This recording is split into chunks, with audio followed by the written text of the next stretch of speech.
November 26th. But see, the main point is this, that not only has the mentality not changed, like Phil, whatever his name is, from African diaspora, not being disrespectful, I don't recall his last name, but he was right about that the mentality has not changed. It's the same mentality from the 1600s, 1700s when our people were enslaved, but the behavior pattern has not changed.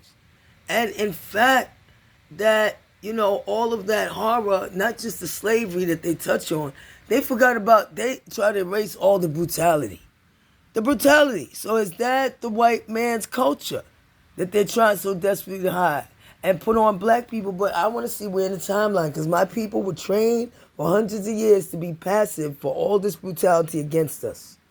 So when did my people become quote unquote super predators? That to me seems to be around the time when, we started asking for things like reparations, trying to have togetherness. Anytime it was any time of unity or anything, it was time to do something to sabotage the black community. Take the men out of the household, sabotage with drugs, and now bringing people from the same countries that do that and whitewashing their history, whitewashing white man's history, and trying to erase the brutality. No, we're going to talk about the hundreds of years of brutality against my people. The lynchings, the forced abandonments of property, savage mobs, that mob mentality. Is that the white man's mentality? And the gaslighting, put actually into the Constitution and the Bill of Rights. We were 3/5 of a person. So the very same thing they say, don't dehumanize. You did to us for hundreds of years to my black people. And still to this day, that malignancy of that poisonous behavior pattern and also the brutality still goes on. That's why they don't call it a hate crime, because to them it's not. It's perfectly fine.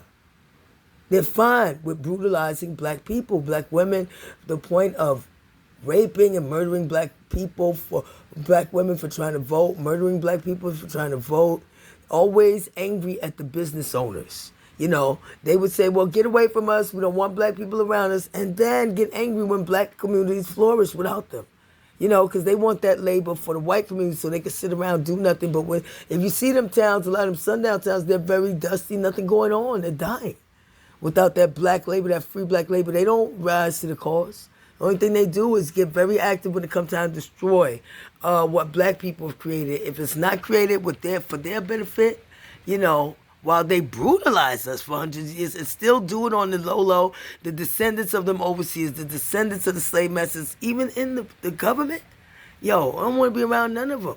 People who are perfectly fine with brutalizing my people for hundreds of years and trying to whitewash it didn't happen, to not pay reparations because they want